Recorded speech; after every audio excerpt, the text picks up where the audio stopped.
আসসালামু আলাইকুম এভরিওয়ান, সবাই কেমন আছেন? আশা করি সবাই ভালো আছেন।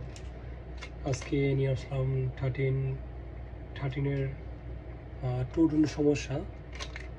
এই টু টোন আছে না, টু টোনটা আসতেছে না। আর মূলত এটার ভিতরে যেই সেন্সর ফ্লাক্স থাকে, টু টোন ফ্লাক্স, এটার ভিতরে একেবারে নাই, পুরোনোটা টোটালি নাই।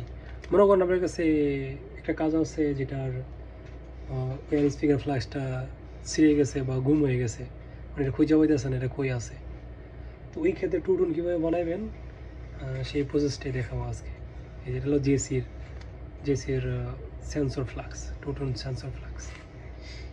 আমার কাছে এভাবে প্রায় আটটা আসছে, সবগুলোতেই টু টোন না। এখন মোবাইলে আনবার্নিং হইতেছে, ল্যাপটপে লাগানো আছে। যে ফ্লাক্সটা লাগাইছি আমি, নতুন ফ্লাক্সটা যেটা কিনে আনছে জেসির, মোবাইলে কারেন্ট আছে। এই এখন কম্পিউটারের মাধ্যমে এটা করতেছি।